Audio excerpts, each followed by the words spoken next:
Nursing ഡയറക്ടറിന്റെ പുതിയൊരു വീഡിയോയിലേക്ക് അവർക്കും സ്വാഗതം. ഇപ്പോൾ കേരളത്തിൽ BSc നഴ്സിംഗിന് എൻട്രൻസ് എക്സാമിന് വേണ്ടി നീറ്റ് എക്സാം ആണോ പരിഗണിക്കപ്പെടുക എന്നുള്ളത് നിരവധി കുട്ടികളാണ് കഴിഞ്ഞ ദിവസങ്ങളിലെല്ലാം ചോദിച്ചു. ഇന്ന് തന്നെ ഏകദേശം 20-ൽ കൂടുതൽ കുട്ടികളും പേരൻസും ഒക്കെയാണ് ചോദിച്ചിരുന്നത്. അപ്പോൾ അതിനെക്കുറിച്ചുള്ള ഏതാനും ചില ഇൻഫർമേഷൻസ് ആണ് ഈ വീഡിയോയിലൂടെ പാസ് ചെയ്യാൻ ഉദ്ദേശിക്കുന്നത്. അപ്പോൾ ഒരു കാര്യം നമ്മൾ മനസ്സിലാക്കേണ്ടത്, നീറ്റ് എക്സാം വളരെയധികം ദിവസങ്ങൾ നീണ്ടു നിൽക്കുന്ന പ്രിപ്പറേഷനോടുകൂടി തന്നെ പ്രിപ്പയർ ചെയ്യേണ്ട ഒരു പരീക്ഷ തന്നെയാണ് നീറ്റ് എക്സാം. മാത്രമല്ല, നിലവിലത്തെ സിറ്റുവേഷനിൽ പല വീഡിയോയിലും ഞാൻ പറഞ്ഞിട്ടുള്ള ഒരു കാര്യം, നിലവിലത്തെ സിറ്റുവേഷനിൽ സെൻട്രൽ ഗവൺമെന്റ് ഇൻസ്റ്റിറ്റ്യൂഷൻസിലേക്കും അതുപോലെ തന്നെ ആന്ധ്ര, തെലങ്കാന സംസ്ഥാനങ്ങളിലേക്കും മഹാരാഷ്ട്ര, ഡൽഹി തുടങ്ങിയ ഏതാനും ചില സംസ്ഥാനങ്ങളിലുമാണ് നീറ്റ് എക്സാം മെയിൻ ആയിട്ട് അവർ കൺസിഡർ ചെയ്യുന്നത്, എലിജിബിലിറ്റി ക്രൈറ്റീരിയയിലേക്ക് കൺസിഡർ ചെയ്യുന്നത്. സൗത്ത് ഇന്ത്യയിലെ മറ്റ് ആന്ധ്രയും തെലങ്കാനയും ഒഴിച്ച് മറ്റുള്ള സംസ്ഥാനങ്ങളിലൊന്നും നീറ്റ് എക്സാം പ്രകടമായിട്ട് പരിഗണിക്കപ്പെടുന്നില്ല എന്നുള്ളത് മനസ്സിലാക്കുക.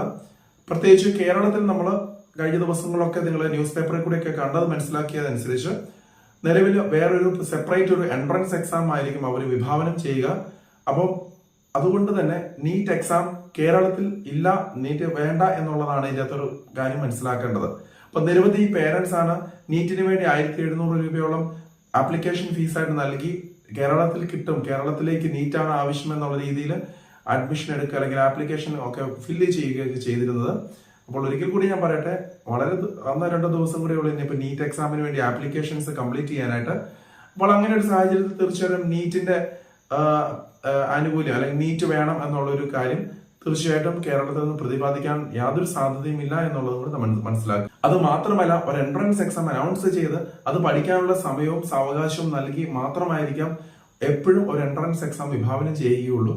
അപ്പോൾ സാധാരണ ഒരു എക്സാം അനൗൺസ് ചെയ്ത് കഴിഞ്ഞാൽ അല്ലെങ്കിൽ ഒരു ആപ്ലിക്കേഷൻ പ്രോസസ് അനൗൺസ് ചെയ്ത് കഴിഞ്ഞാൽ ഏകദേശം ഒരു 15 ദിവസം മുതൽ 1 മാസം വരെ സമയമാണ് അവർക്ക് നൽകുക. അപ്പോൾ ഈ ഒരു സമയത്തിനുള്ളിൽ മാത്രമായിരിക്കും ഇതിന്റെ പബ്ലിക്കേഷൻസ് അല്ലെങ്കിൽ പബ്ലിസിറ്റി, അതായത് മാക്സിമം ആൾക്കാരിലേക്ക് ഈ ഒരു ഇൻഫർമേഷൻസ് പാസ് ചെയ്യാനായിട്ട് ഉണ്ടാവുക. അപ്പൊ ആ ഒരു കാലയളവ് എന്ത് തന്നെയായാലും നൽകും എന്നുള്ളത് നിങ്ങൾ മനസ്സിലാക്കുക. അപ്പോൾ അതുകൊണ്ട് തന്നെ +2 എക്സാമിന് പ്രിപ്പയർ ചെയ്തുകൊണ്ടിരിക്കുന്ന അല്ലെങ്കിൽ എക്സാം എഴുതിക്കൊണ്ടിരിക്കുന്ന കുട്ടികൾ നിങ്ങൾ എക്സാമിൽ മാത്രം കോൺസെൻട്രേറ്റ് ചെയ്യുക. ഈ ഒരു സമയത്തിനുള്ളിൽ തന്നെ കേരളത്തിൽ എൻട്രൻസ് എക്സാമിന്റെ വിശദമായിട്ടുള്ള കാര്യങ്ങൾ നമുക്ക് അപ്ഡേറ്റ് അറിയാൻ സാധിക്കുന്നതാണ്.